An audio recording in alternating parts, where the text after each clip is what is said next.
Hello, this is Mark Unkefer, Executive Director of the Fiber Optic Sensing Association, and welcome to our May webinar. This is one of our regular series of webinars that provide background about the technology. This month, our webinar is with Cate McNaught of Corning, and the topic is smart cities. And this is an especially timely topic. FOSA has been very involved in lobbying for smart infrastructure using technology and infrastructure, and we're making progress there. Yesterday, a major piece of legislation was introduced in the House of Representatives. Is within that infrastructure bill a number of smart infrastructure provisions. For example, in the area of energy infrastructure, the bill encourages high-tech sensors in grid monitoring, which is one of the areas of particular expertise for a number of FOSA members. So we're really excited about that. There's also a section of the bill dedicated to smart buildings, sensors and controls, and that's obviously another area where fiber optic sensing can be used. And related to today's webinar, the legislation provides assistance to communities that use sensor technology in their local infrastructure in order to provide services to citizens, and that's called Smart City, which is exactly the topic that we're going to be talking about today. So Cate, we look forward to your presentation. Thank you, Mark, and thank you for the introduction. And good morning, everyone, and thank you for joining the webinar today. As Mark said, my name is Cate, and a little bit on my background. I've been with Corning now for 13 years, and I started in network engineering and moved into more business development, market development roles over the years. And so most of my time has been spent working with network operators as they look to evolve their networks toward a more optically rich network solution. And it's a very exciting and dynamic time for those that are transitioning their networks into more deeply optical solutions. So that said, as we go through this material, you know, if you're feeling like Smart City is something you've heard a lot about but don't really feel like you have a firm grasp on, then you're probably in really good company. I'm going to try to use this hour to deconstruct it and bring us down from very high-level concepts to hopefully something closer to a tangible network perspective on the topic. So that's going to be the general flow. We're going to start with the high-level view and go through a series of different types of deconstructions. We can't really wrap our arms around Smart City without envisioning what are the applications that go into it, and then who are the participants that are trying to shape it. And then looking a little bit at the impediments, you may be surprised to hear that the topic's been around for a really long time, and it is very buzzy right now, but it's not an entirely new concept. So what are those factors that are sort of standing in the way of more rampant progress? And then what are some of the technologies that touch the topic of Smart City? And as we get into the technologies, we're going to be moving closer and closer toward that network perspective. And so hopefully, as we get into that ICT view or information communications technology perspective of Smart City, we'll be moving closer toward something I just sort of categorically speak to as the optical layer, right? And if we think about the Smart City, identifying where optical applications can exist within that city, we're really looking at the optical network as the foundation. And then hopefully from there, we can begin exploring some fiber optic sensing opportunities. So that's the proposed flow. Again, it's a top-down, and the idea is to drill towards specificity. So let's start with that general concept of the Smart City. And I'm just going to load these definitions in here. Don't try to read them, okay? The point is you can take this, you can go look at it, and this is a sample of 3 definitions from countless, and you can see they move from very short and general and digestible to, you know, longer ones, and you have more words and more specifics. But if you kind of just step back and you look, you say, okay, we want to enhance livability and workability and sustainability. Okay, that sounds good, right? I don't know what that really means for me, but that sounds good. Okay, we want to work together with technology and government and society and do some things with that too. Okay, that's good too. And then you really drill down into some specifics. And these are very established working groups and industry organizations that are, these are very good definitions of smart city. And even as you move into specific examples, you may find yourself saying, I understand the gist, but what, right? What does it mean for me? And the takeaway that I've sort of had in this process of studying smart city and what it means to what I do is that I think it's up to each of us to understand and define what smart city is to us and what its relevance is to us. And that's going to vary depending on, your business and what are the value adds you want to bring into that space. So if we go through this material and you're finding that it is a big topic and it is general and there is ample opportunity for additional exploration, those are probably solid takeaways. All right, so with that, let's move, into a little bit on the specifics of smart city applications. So you may have heard of technologies and applications based off of the Internet of Things. This is a network of interconnected devices communicating across a network of various things that they're sensing out in the environment. You may have heard of intelligent traffic, emergency response, smart grid. These are examples where you may have a city application where there's an emergency and the first response vehicles are communicating with their surrounding environment, and the traffic lights are all managed to turn green so that the emergency response vehicles can get to the emergency in a more timely manner. You can extend that concept and say, okay, if there are individuals involved in an emergency situation, do they have specific devices on their person that contain information that might be relevant to medical personnel, right? And how do those different systems come together to deliver, a better situation that might otherwise existed without those technologies? So that's an example. Telemedicine is a big example that a lot of cities are valuing today, which is how do you bring more cost-effective medicine to people who are either having a hard time getting to the facilities themselves or who need to leverage regular check-ins with doctors without physically going to a location.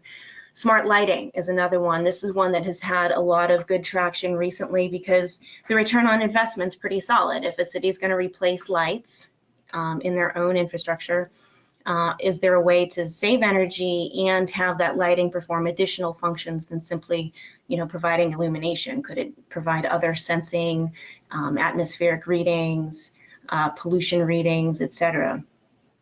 So smart transportation, this is going to be a big one. Sustainable housing and utilities. This is related to how do you break down that digital divide when it comes to bringing broadband services to every citizen, irrespective of where they may live. And then, of course, a big one that we've all probably seen, in the news has been the idea of the self-driving car, and how does that car interface with its urban environment. And then finally, perhaps one of the most crystallizing examples is one in Singapore, where they've actually built an extremely high precision urban model of the entire city, where they study how does pollution spread, how might disease spread, how does wind flow through buildings, and what's the traffic flows at certain times of day, and how can they design better living arrangements and neighborhoods for their citizens based off of this extremely precise living model of the entire city. So these are just some examples of what you might see in the smart city. And then you can step back and say, well, who are the different entities that are contributing to this vision? And you're going to see it's across the board. You're going to have, of course, the government playing a role, whether it's local or national. Certainly the local municipality is going to have a very close and strong opinion around what's going to be a relevant use of technology for their constituents. You're going to see private enterprises seeking to participate because there's a lot of benefit to them being connected and integrated into the communities. You could envision enterprises applying industrial IoT for efficiency of operations. And to deliver a lot of those types of services, you're going to see network operators participating as well. So big companies operating big networks like AT&T, Verizon, Comcast, et cetera. These will be foundational contributors to the smart city, in my assessment. You'll see utility companies looking to apply sensing technology to bring their metering up into the 21st century. You're going to see system integrators, because if you dive into what it takes to integrate these types of concepts and these types of technologies, it's actually a pretty complex ecosystem. So there's something to be said for how does that get integrated and who is attempting to perform that integration. And then the edge device manufacturers, this has really been, there's been a boom of edge devices that participate in the smart city ecosystem. So if you think about lighting, like I indicated earlier, there's been a lot of progress in the lighting in terms of not just efficiency, but what else does the light bulb do? If you think about that piece of real estate on the pole, what else can that real estate be used for when you're up there changing that light bulb? So there's an example. And then you can, this thing really goes across multiple industries in terms of embedding intelligent devices into trash cans for efficiency of trash pickup and reducing of extraneous trash pickup routes. Device manufacturers like Bosch will be, they're embedding different connected IoT devices into all manner of products that they make. And then consultants have been really trying to wrap their arms around the trend that is smart city and provide value to those who are trying to invest well in bringing it to life. So again, this is a very nascent market, and those who can sort of integrate concepts with enough specificity to get something functionally working, you know, they've been in high demand over the past several years. And then even academia. So a lot of times local universities will be asked to support the vision of a local community looking to implement a smart city vision. And they'll ask, what should we be thinking about over the, the next 10, 20, or 30 years as we're planning investments in however we're envisioning this smart city. And then finally, citizens. So of course, they're going to have an opinion.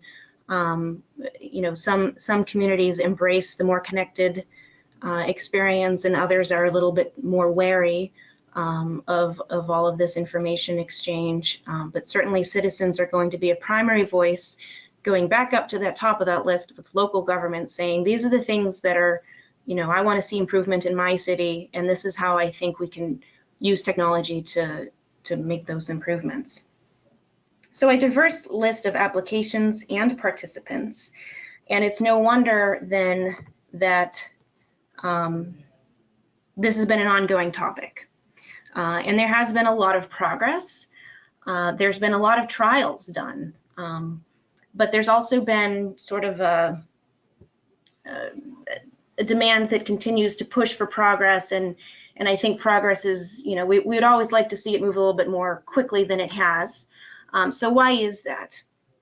So I've borrowed from Bas Boersma, who wrote A New Digital Deal, and he offered a list that I thought was pretty solid on, what are those impediments to faster, I call it market coalescence. And this is what he offers. So we talk about smart city, and I opened with this. It's a nice round term, but it doesn't offer very much in the way of a specific vision. In fact, it's really upon local communities to articulate what it is that is specific to their needs in smart city. So it's a highly general concept, and there's not specific time horizons associated with it either. So it's easy to throw the term around, but it's a lot harder to drill down into specific actionable plans. And that's really what I'd like to try to kind of highlight as we move through this material. There's been a huge focus on technology and solutions, which is good, but it's also overwhelming. You have more options than you can functionally, weed through or even effectively integrate. There's been diverging objectives, and they're appearing in silos. So if you think about a municipality, you may have diverging requirements across those who set aside budgets by functional area. And how do you sort of integrate their needs and put it under one presumably smaller budget by way of an investment in a single municipal platform that delivers efficiency across all of those different areas? It's hard to identify clear ownership. Again, similar concept. And over the past several years, we've seen a lot of pilots out there. You can easily Google smart city and you'll see a list of cities come up. You can dig through and see what types of pilots are going on and who's participating in them. But kind of to the above points, how does that become scalable? And that's really the probably the responsibility of a lot of us to try to drive coalescence in the space. Funding, different models depending on where you're working. So depending on who's trying to invest, if they're an enterprise in their own right and they're going to apply their own financing, then that's one thing. If that's not the case, then it can get complex pretty quickly. You start to see the emergence of public-private partnerships and complex deal structures to try to address this challenge. And integrating technology. These are very deep, complex, layered systems, and they have to work together. And I hope when we go through a little bit more of this material, I can be more specific with you on that. And then the presence of legacy networks, and I really love this one because it kind of speaks to my day job, if you will, around how do those legacy networks evolve over time, and specifically for us today, how do they evolve optically, and what might be the role of other optical technologies like FOSA in that process? But legacy networks, it's kind of a challenging topic because, like it or not, the installed base is the constant companion to the network operator, right? That's usually 99 times out of 100 their starting point. And so understanding what that is and anticipating how it changes should be a sculpting force in what the optical foundation will look like in the future. And just kind of hang with me on that one, and we'll get into that a little bit more closely. So then down the bottom here, I offer my perspective on what makes it hard, what makes the market hard. So it's dynamic and it's very young. It hasn't coalesced yet. You have a highly fragmented participant landscape, and they're all trying to figure out where in this value chain do I want to establish myself. And they're actually moving up and down through what I call the information communications technology stack of smart city. And there's just constant emerging influencers. So sort of separating, what's buzz and what's cool from what's really going to become a critically relevant technology or participant in the market. It requires some critical perspective. So that said, let's move on to sort of a sampling of the types of technologies that I think we're seeing in Smart City. Again, now you should be seeing the network aspect start to come into focus. So we've moved from high-level concepts of applications and participants to some of the challenges, and now we're really trying to drill down to the network and the communications technologies associated with it. So kind of at the top of that stack, some of the big things we're seeing are going to be actually artificial intelligence. And this has really moved into more of the mainstream starting around 2014-ish. And the idea here is that you're actually having computers sophisticated enough to process information that comes from smart city application or any application in kind of an intelligent way, right? So in 2014, Google purchased a startup called DeepMind, and this system actually defeated one of the best players of an online gaming game called Go, and it had never been done before. So the ability for computers to to process information intelligently has made significant leaps over the recent years. And sort of related to that is the idea of big data. And if you think about a highly prolific IoT devices and sensors embedded throughout city functions and enterprise functions and citizen functions throughout a city, you're thinking of massive IoT, and you're thinking about huge amounts of data coming from disparate sources.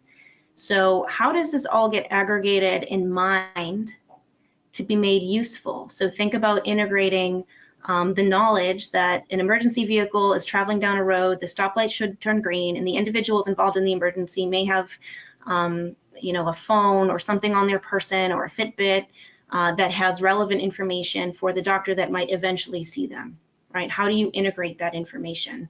So that there is going to be the combination of big data and artificial intelligence, and both of these have come a long way in the recent years. Closely related to those would be fog and cloud computing. And so fog computing is a kind of a recent trend, a variation upon cloud computing. So if you think about cloud computing being, the data center function is kind of up there, far away. It's kind of big and distinct. You can think of fog as down here all around us all the time. And so that function is kind of coming down toward the edge of the network and existing sort of close to the user. Think about it at, well, maybe major intersections, maybe cellular base stations, but that function is coming closer to the edge of the network. And then you start to look at technologies like LoRa, LPWAN, Zigbee. These are means through which those IoT devices can communicate with the existing network. And they all have different parameters and performance attributes to them, but the idea are these small connected devices are sort of pinging information back up to the larger network, and they're doing so using these types of standards. And wireless plays a significant role here. So Wi-Fi, CBRS, if you've been connected recently to telecommunications, you can't not hear the term 5G. So I think we do need to talk about that. But 4G densification, 5G, communications in the sub-6 gigahertz range, these are all means through which these connected devices are going to connect to the legacy and the future broadband network. So we're starting to get into some specifics. If you drill down a little bit deeper, you're going to get into how are the service providers exchanging that content in the urban environment, or anywhere really, but we're focusing on the urban environment, and you're going to be looking at the optical network and the legacy twisted pair or coax networks that are in place today. So you're looking at GPON transitioning to some future state of GPON and GPON2. You're looking at legacy twisted pair networks kind of getting a refresh with GFast and XG.fast. This is really getting those last twisted pair loops, kind of putting them to their maximum usage. Very short lengths, but again, the installed base is their constant companion. So the question of do you pay to kind of squeeze blood from the turnip a little bit longer, or do you rip and replace or overbuild? We're really looking at the intersection of how do these connected devices connect to the network, what are their bandwidth and latency requirements, and does the network need to be upgraded? And then you're seeing the same thing with the cable TV operators and the legacy plant that they're operating, and upgrading with various forms of DOCSIS.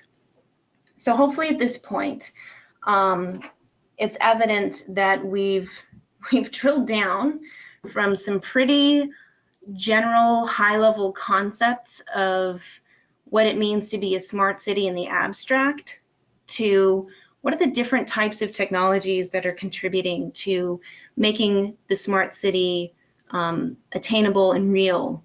And we're really down to some of the nuts and bolts on this one at this point. So a little bit deeper still, let's take a look at that ICT stack.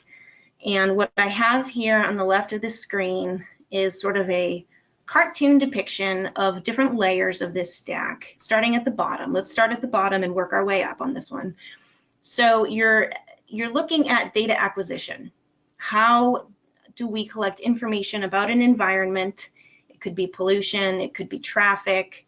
Imagine the application and there's some sort of device that needs to collect information and eventually share it. So that can be done in a variety of ways.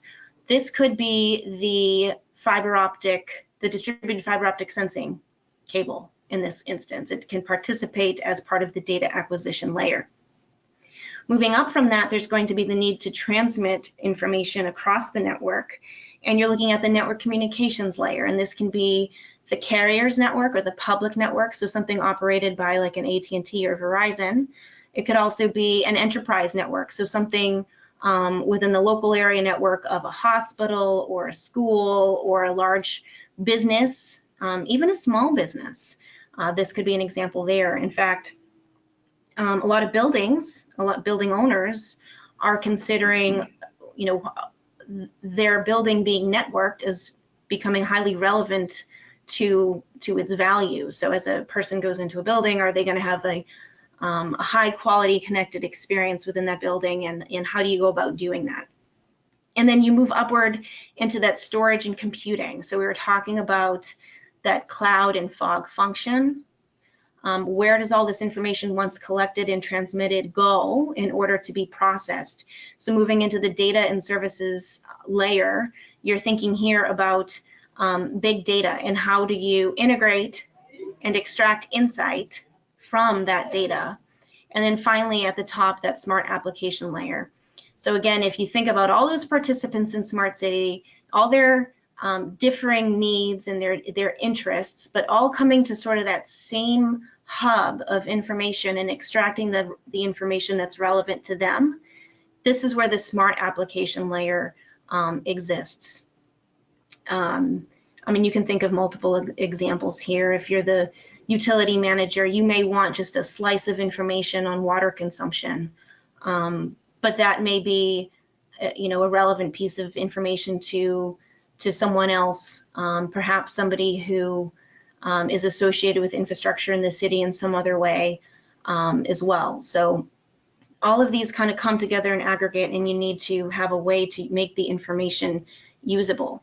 So the idea in breaking the smart city down into this stack is to offer, and it's one lens, right? The idea is it's one lens to look at a very complex topic and try to find, where are the relevant portions of this that different entities can add value to, and it's mostly tangible. If you can find your way on the stack, I think you can start to find your way in terms of value creation. Again, it's a proposal. I'd like to think that this stack and identifying where one adds value to the stack can be applied to a whole variety of different smart city, I'm going to use the term application. So whether it's the in-building network, maybe a private enterprise says, I want to fiber up my building and I want high-speed connectivity on every floor of the building. I want to integrate my building services into that same network. And while I'm doing that, I want to apply fiber optic sensing so that I can have security monitoring in certain parts of my building.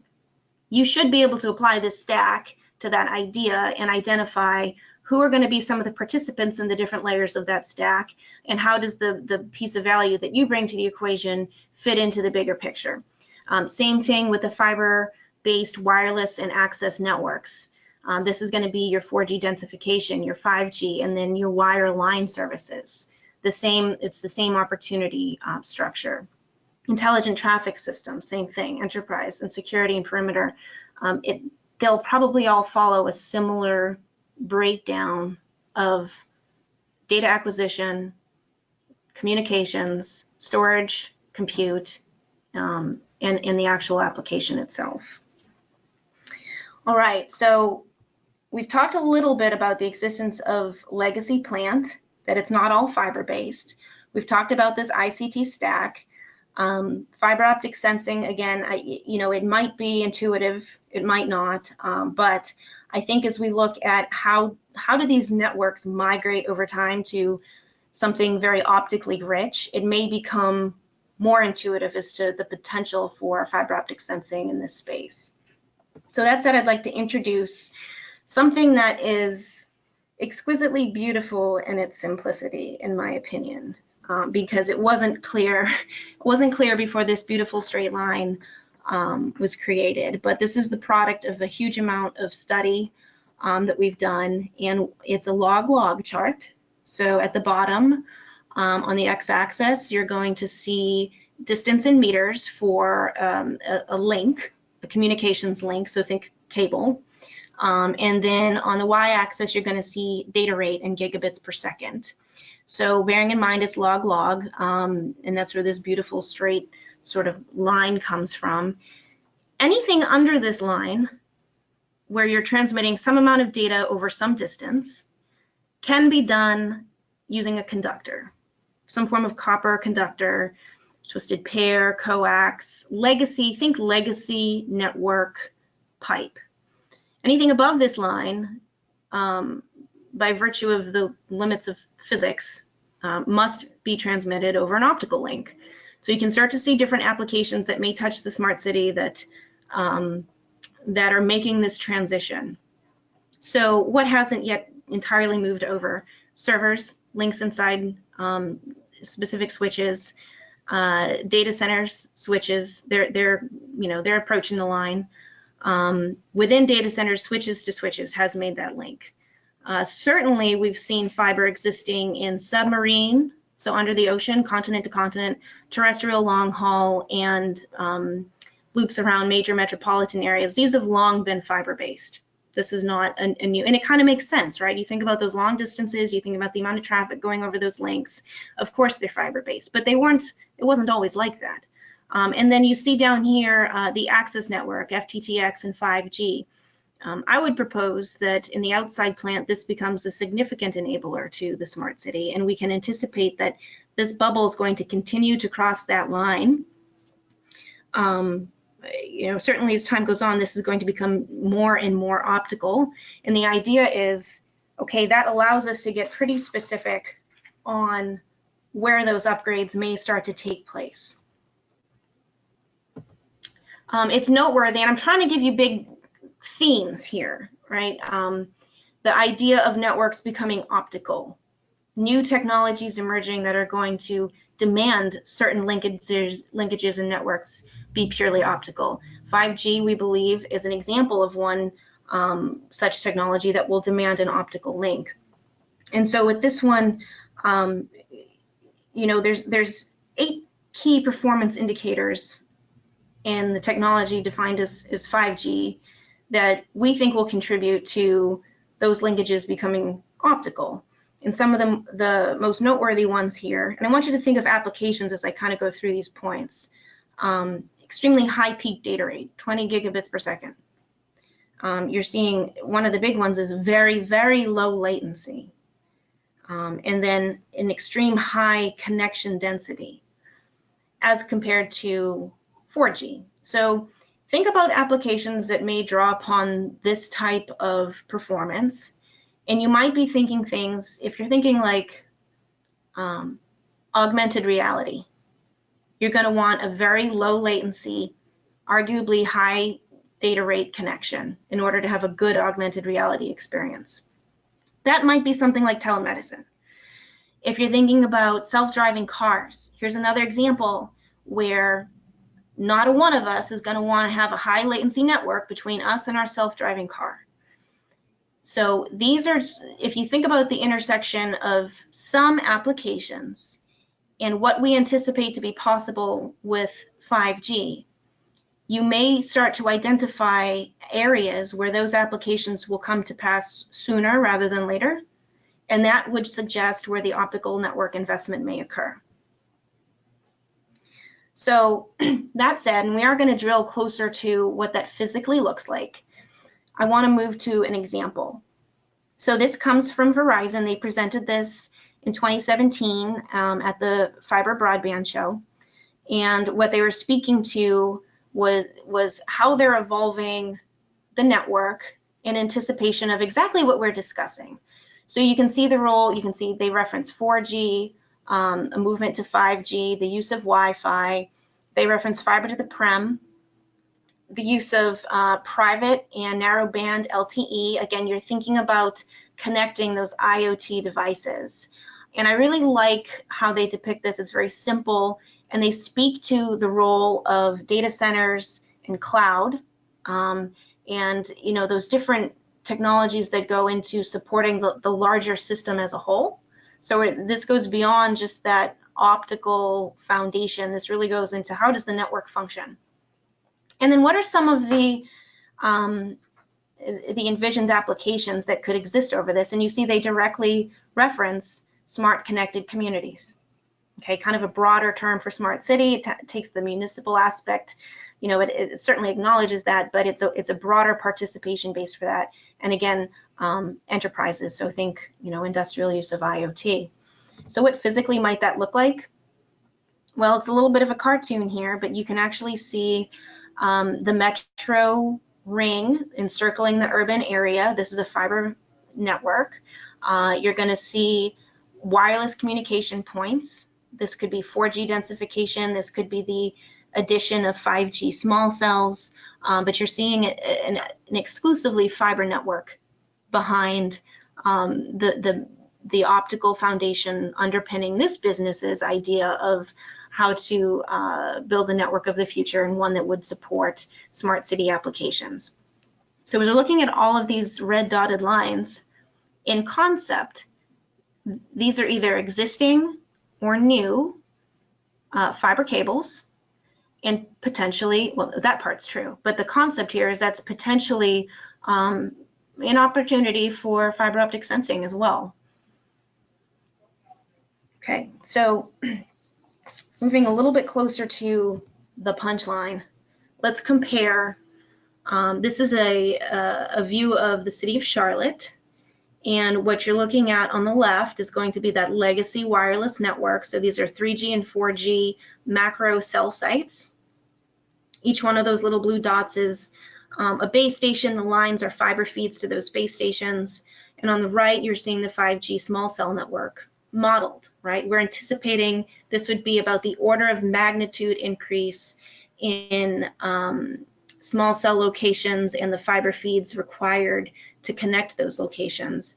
And I want to share this with you for exactly that reason. It's an order of magnitude indicator of what we could anticipate happening to that optical foundation over the next decade or so.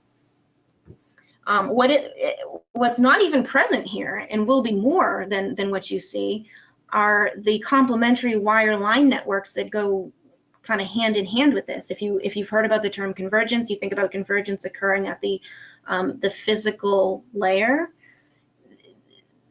Add more to what you see on the right of the screen, and you're going to be looking at fiber to the prem, fiber to the business, a joint business case to the optical investment. So again, order of magnitude indicator of what that optical foundation will likely evolve toward over the foreseeable future, and that's really the purpose of this one. Okay, and then one sort of alternative view. This is a very physical network depiction of how one network operator is considering the evolution of their optical plant. Let's go from the top again. We'll hit it from another operator's perspective. This is a view from the top of the stack. This is what AT&T is offering up in the way of their smart city solution offering, if you will. And so you can see they're offering digital infrastructure concepts. They've actually done a lot of amazing, I think, amazing work creating a network operations center, or a platform where different participants or different stakeholders, if you will, in these smart city applications can gain access to the relevant pieces of data for their functions. This one caught my eye too because of fiber optic sensing, but they're offering structure monitoring. And in this instance, it's based off of sort of point sensors attached to the infrastructure, but it's potentially a very rich opportunity space for all of the reasons we probably know and understand well. If you think about, there's probably fiber optic cable crossing that bridge anyways, because you need it for communications networks. So is there an opportunity there for monitoring in another way? There probably is. And again, smart utilities, smart irrigation, depending on the city, where they're located, water is a big deal to manage. But this is what AT&T is marketing in the smart city space. So kind of two different angles. The two aren't drastically different in terms of, you know, what the network operator is how they're approaching the opportunity space. But if one goes from the bottom up and one goes from the top down in the presentation of what they're actually doing here. And then finally, you know, just some closing thoughts here. I think if you found value in approaching smart city from the top down and how we sort of drilled down through who participated or is participating, what kind of technologies they're using, and then what does the optical network actually do? How is it evolving to support some of these applications? You may have been thinking about the types of fiber optic sensing applications that could go hand in hand in that space. So infrastructure monitoring, you know, of different types, bridges, pipes, et cetera, in building networks, security, pedestrian traffic management flow, and then, you know, vehicular traffic management. These are just some concepts and ideas. And the reality is, you know, I've given some large nuggets, if you will, of drivers to how those networks are going to evolve. But it's a very complex topic. I mean, and each of these network operators have whole teams of network architects anticipating and studying and engineering how these things are going to evolve. It's enough to keep me busy, you know, as a full-time job as well. So it's a complex topic. I think there's probably a lot more there that we can drill into, and I'm happy to do that.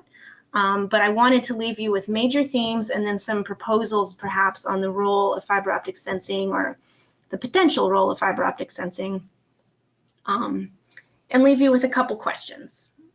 Just for sort of a rhetorical, you know, long-range consideration, a couple of the things that really come to mind for me is, you know, after we say this is where FOSS can play, how does it leverage and augment either existing network assets or investments in new optical networks? You know, I think one may be kind of straightforward and the other less so, but certainly they're both an opportunity. And then in this complex and young ecosystem, who are those participants that will influence or determine the types of the roles that technologies like FOSS may play? So for me, as I think about smart city and I think about the role of fiber optic sensing, these are a couple of questions that, you know, I personally feel warrant additional study, at least on my part. So I wanted to offer them here to you and see if you found value in them as well. All right, so with that, I'd like to open it up for questions. Thank you very much, Cate, for a very informative and thought-provoking presentation. I must confess, you did a great job in the early slides talking about some of the big impediments to new fiber network deployments. And I was interested in that context. You mentioned public-private partnerships, P3Ps, and then later on you talked about some of the implementations that the two major carriers, AT&T and Verizon. Could you kind of elaborate on, is there competition for doing smart city implementations? Are there a variety of players that are out there, or is it too much the incumbents who are doing it? No, it's not exclusively the incumbents. I think it's a complex question because I think we need to try to think specifically on what portion of the investment are we looking at, and then who are the competitors in each of those sort of categories. So if you're thinking about edge device technologies, you know, as I was referencing, there's been just an explosion of different types of edge devices. And so I think there's probably ample intrigue out there for the roles of different technologies in the smart city. In terms of those who are investing in the networking aspect of that, I've seen a couple forces, if you will. I've seen large established entities leveraging the installed base, right? They have the network, it's in whatever condition it's in, it can do whatever it can, and they're going to leap from there when necessary, when driven, to make investments in upgrades into that network. But ultimately, if they own the pathway asset, then they're probably in the driver's seat of being the functionally making that investment faster and more effectively than those who do not own the pathway asset. Now, that said, in a lot of instances, there are parts of towns that are, we'll say, inadequately connected. Think about the digital divide and access to high-speed broadband, where a lot of constituents of that city feel like the local internet service provider could do more and hasn't, and so they're looking to other ways to augment what is there. And so that's where you start to see municipalities thinking about investing in their own fiber infrastructure.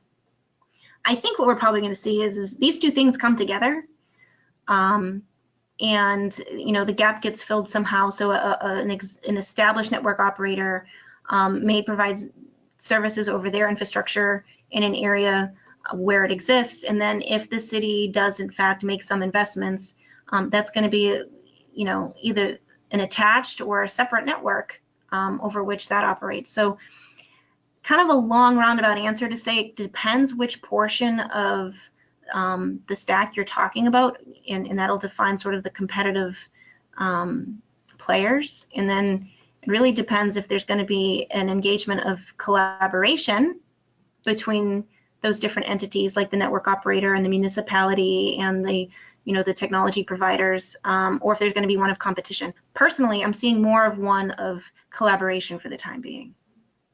But I guess you're saying that the sort of installed base of broadband infrastructure is kind of a key determinant, it's sort of the starting point going forward on where the new fiber network investments are going to be made. Is that fair? Or? Yeah, I would say by and large it's fair from the standpoint of, I'm going to be even a little bit provocative on it. Go back 100 years, and where were those phone lines being deployed 100 years ago? They're going to be in urban environments and go out from there, right? And there are regulations that brought them out further from the urban core back then. It's kind of following that same pattern. That's where the return on investment really is for new network infrastructure investments, right? They're going to go to that urban core, and you're going to have, that's where the density both of demand and of new emerging applications is existing. And I personally believe they'll make use of what they've got in those highly networked cores, and they'll add to it as needed. Okay, next question is, what do you feel are the biggest skills or knowledge gaps that need to be addressed as smart city initiatives grow? Oh, that's a good one. Skills and knowledge gaps. I think I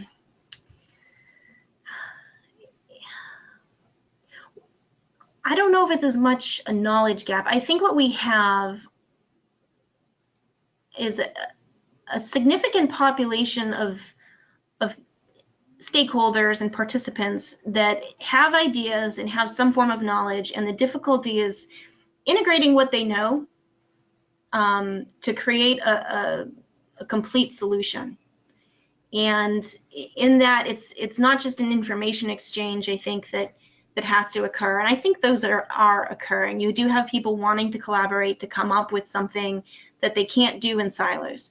I think the challenge is you end up having people from non-network backgrounds basically trying to architect from the ground up a networked solution, right? So that's really hard. How do you integrate all these different technologies into a viable integrated solution that is actually functional and gives the information you need when you need it in the form that is useful to you? And you're having participants who aren't necessarily experts in that trying to piece it together. And then another aspect I think that can be challenging is, even if you get that technology piece right, what's the viability of your funding model, and has that come together? So I would say those are two areas that are impediments. I was very interested in the chart you showed. I mean, it really kind of illustrated the sort of growth of HetNets The fact that communications data will be sort of flowing between different modes depending on what's the most efficient solution, and that seems to be a real opportunity for integration and obviously a driver for investment. Is that a fair characterization? Yeah, I believe it is, and I think those who have an eye for how does your slice integrate with a larger network ecosystem, they're going to be ahead of that. I don't think any one entity is going to have the complete solution. And what I have seen, I'll offer this, I've seen two sort of parallel trends, generally speaking, where you have a network operator who owns physical pathway assets, physical plant, who runs the network. And I've seen a lot of the very, the biggest builders of networks invest to move up the stack to providing that software interface. Now, they even dabbled with a little bit of the storage and compute function, but certainly they want to provide that software interface to the user. So you can see network operators moving from being providers of broadband services to being providers of that interface for connected devices. And then you also see the opposite happening. So if you think about those types of companies that have vested interest in cloud computing and fog computing, you're thinking of sort of those West Coast technology companies, Amazon, Google, Facebook, the like. A lot of them actually have dabbled with building their own networks. Probably, it's arguable how effective that's been. They're probably more effective in the data center and core network linkages of data centers, but moving down that stack toward network building, it's arguable which is going to be a more effective approach. But you do see entities sort of navigating that whole stack and how they're choosing to create, new competencies within their own businesses to approach the HETNet aspect of this. So because our focus is on fiber optic sensing, and one of the things I think a lot of folks in our community are kind of getting their arms around as to who the likely drivers are, the likely customers are for incorporating fiber optic solutions into this, how shall I say, ecosystem, smart cities ecosystem. Is it municipalities? Will it be networks? Is it just remain to be seen at this particular point? This is an area where I've wrestled with this myself, and the best I can offer is that it seems to be highly specific to the city and how the folks in that city are either collaborating or not to sort of create the overarching solution. So you can have instances where the network operator is making those investments, and that would be, to me, extremely interesting in terms of a potential for fiber optic sensing. You're going to have instances where the network operator is not the one making those investments, or maybe they're doing so in a way that sort of is roundabout supportive of the municipality seeking to make those investments, or local enterprises making their own fiber investments. So what I would offer is that it's very situationally specific, and I would say pick a small number of opportunities to dive in deeply and understand, has been my personal opinion on trying to assess where the funding for new optical infrastructure will come from. So I noticed you used Charlotte as a model. At least that may have been was it Verizon example. I don't know if I'm going to put you on the spot, but are there particular areas, municipalities that you think are kind of ahead of the curve that maybe others should be looking at as models? So in Charlotte, my business is headquartered in Charlotte, and we've been doing a fair bit of optical network architecture modeling, just for all of the obvious reasons. So that's that's a part of where that comes from. That's based off of our own analysis. again, it kind of depends what aspect of the smart city vision you're interested in. So if you're thinking about those sort of putting the edge of network devices to use, San Diego has had some recent interesting, exciting results with a type of technology that can hear gunshot sounds and isolate where it came from, and then coordinate with the local emergency response, with the police on that information. Now, that's probably all done. So that's one layer, right? They're putting a different type of technology out there, and it's generating information. That's probably all being done over existing broadband infrastructure, just because it doesn't necessarily require significant investment in fiber to make that technology work. Now, fast forward a little bit and you start applying those types of technologies at scale, and that will absolutely drive. Think massive IoT, think fiber backhaul. And so then you start to say, well, where are the communities that are ahead on the fiber investment curve? And you can look backward 20 years and see communities that have made significant investments in fiber networks that they own and operate. And so one could make the point that those folks are in a really good position, right, to build up from the infrastructure up through that stack. So it really depends what portion of the stack you're looking at and how they're either going to be trialing concepts. Again, there's been a lot of pilots, right? But what does scale look like? And in my personal assessment, again, I'm one person, but my personal assessment is scale looks like, how do you leverage the installed base and grow from it, right? How do you leverage the pathway asset and grow from it? Personally, that's where I think the installed base is powerful. Cate, that's very helpful. I see we're coming up. We could probably go on, but we are coming up to the top of the hour. I'll just remind people that this webinar will be posted both on the FOSA YouTube page and also on our website. So it's an opportunity to either pass this on to your colleagues or go back through it and listen again to kind of get to digest some of the details. This is this month's webinar. Next month, June 20th, we will have a presentation from our FOSA Technology Committee. They've been working on a presentation on fiber optic sensing towards 1 billion sensors. And I think that's going to be a particularly informative presentation. I know the Technology Committee really does a lot of work, and so there'll be a lot to digest.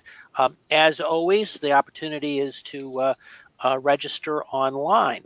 So Cate, thank you very much. Thank you, Corning, for taking the lead on this. I think you've given us a lot to think about and work through. And that concludes this webinar. Thank you, Mark.